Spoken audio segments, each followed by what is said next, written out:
কমলিনী দেবীর এগেনস্টে অভিযোগ রয়েছে, লিখিত অভিযোগ, এবং জিডিও হয়েছে, এবং সেটি করেছেন ছেলের মা।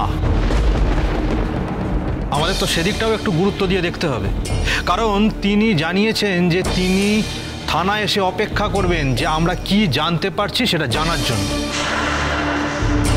তাই আমরা ভেবেছিলাম যে আমরা দু পক্ষকে একসঙ্গে সামনাসামনি বসাবো, তাই ওনাকে নিয়ে যেতে এসেছিলাম। কিন্তু উনি তো থানায় যেতে চান না। উনি কি একবার বলেছেন উনি যাবেন? আর আপনি চাইলেই তো হবে না, আপনাকে তো আগে প্রমাণ করতে হবে যে উনি এইরকম একটা কাজ করেছেন।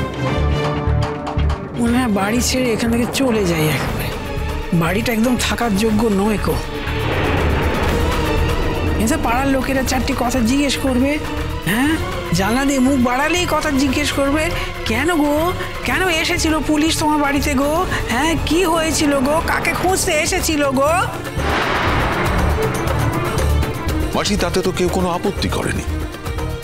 তুমি যদি তাই চাও, তোমার ছেলেকে বলো বিকল্প কোনো ব্যবস্থা করে তোমায় এখান থেকে নিয়ে চলে যেতে।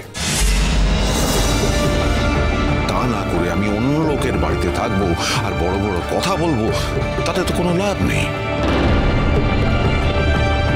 তোমার ছেলে সে একটি মেয়েকে ঠকিয়ে সেখান থেকে চলে গিয়ে আরেকটি মেয়েকে ঠকিয়ে বিয়ে করে তার সঙ্গে সংসার করছে, অন্যের বাড়ি দখল করে।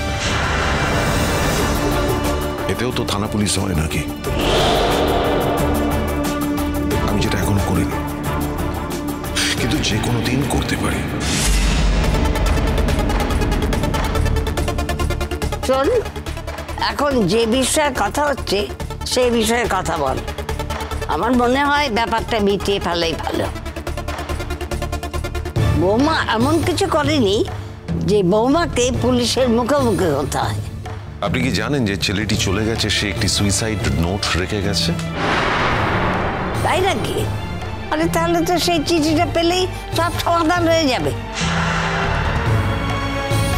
আমার একটা প্রশ্ন আছে অফিসার। যেই ছেলেটি সুইসাইডাল নোট লিখে রেখে গেছে সেটা আপনারা জানেন না? কেন জানেন না? আপনাদের তো জানার কথা।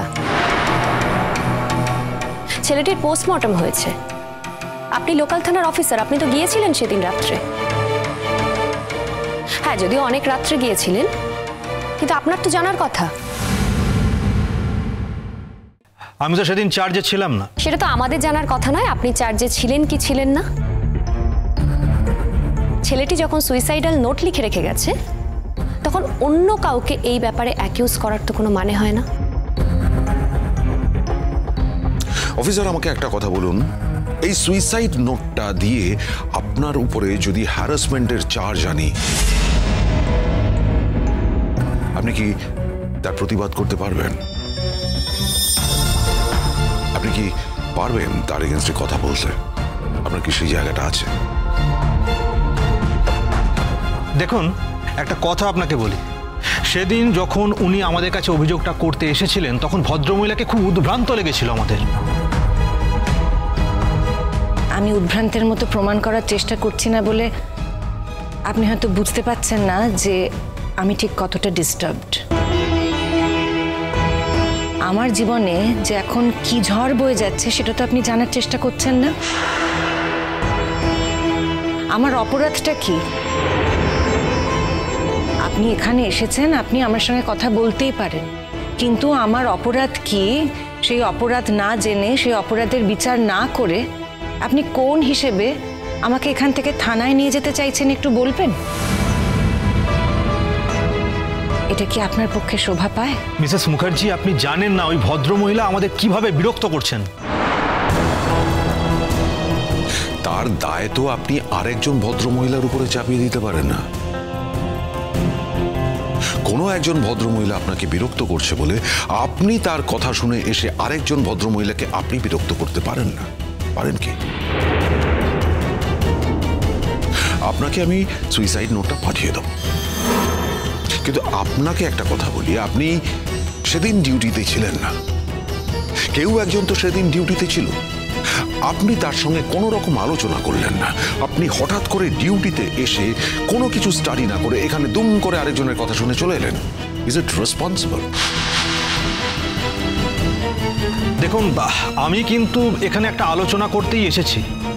আমি চেয়েছিলাম যে দুই পক্ষকে সামনাসামনি বসিয়ে যদি একটা মীমাংসা করে দেওয়া যায়। আমি তো সেদিনের ব্যাপারটা জানি, মানে আমি সবটাই শুনেছি। আপনি তো সবকিছু জেনেও হ্যারাস করছেন, তাহলে জেনে লাভ কি হলো? জানাটার কি মানে? দেখুন, আমি কিন্তু মানবিকতার খাতিরেই এখানে এসেছিলাম। আসলে ভদ্রমহিলা খুব অস্থির অস্থির করছিলেন। ইনফ্যাক্ট উনি সুস্থও নন। আমাকে কিছু একটা তো বলতেই হতো, মানে তাই মানে ওনাকে থামানোর জন্য আর কি। Very bad and poor excuse. তার জন্য আপনি অন্য আরেকজন ভদ্রমহিলাকে অসুস্থ করে দেবেন, সেটা তো আপনার কাজের মধ্যে পড়ে না। এনিওয়েজ, আমার মনে হয় আমাদের যা বলার ছিল আমরা আপনাকে বলে দিয়েছি। আর শুনে রাখুন, মিঠি একজন স্টুডেন্ট, দয়া করে ওকে এইসব বিষয়ের মধ্যে টানবেন না। আর ছেলেটি যখন নিজেই তার নিজের কথা লিখে রেখে গেছে, তখন এই বিষয়ে তো অন্য কারোর কিছু বলার থাকতেই পারে না। আমি আশা করি আপনাকে সবটা বুঝিয়ে বলতে পেরেছি। ঠিক আছে, আমরা তাহলে আজ আসছি। আপনি যদি কাইন্ডলি ওই সুইসাইড নোটটা আমাদের দিতে পারতেন তাহলে আমাদের খুব সুবিধে হতো, মানে আমরা সেভাবেই ওনার সাথে কথা বলতে পারতাম। অফিসার, যে ঘটনাটা ঘটেছে সেটা আমাদের পারিবারিক ব্যক্তিগত। আপনি একজন ভদ্রমহিলাকে না জেনে অ্যাকিউজ করছেন। আপনি সুইসাইড নোটটা পাবেন এমনিতেও।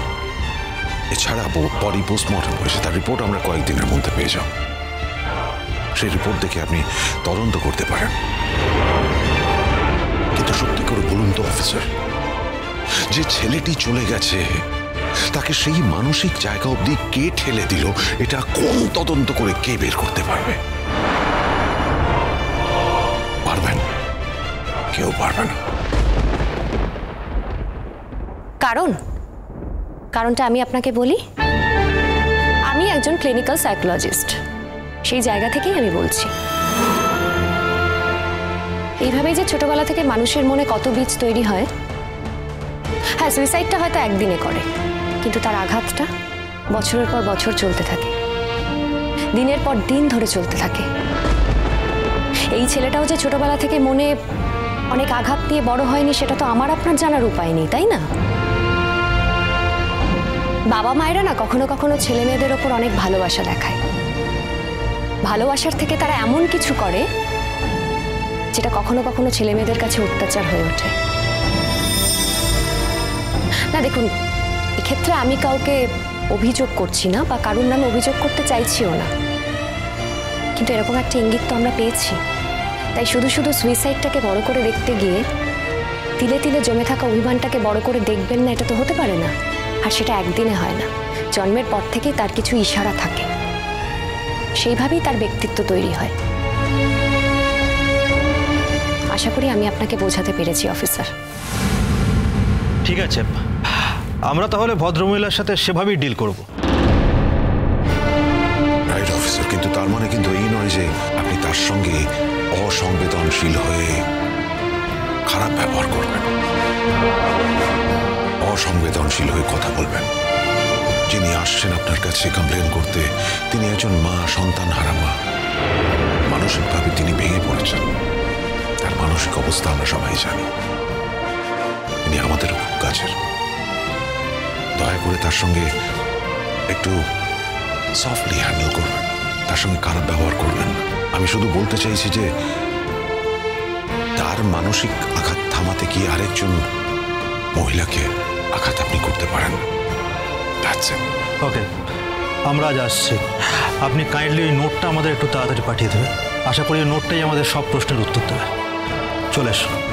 Thank you.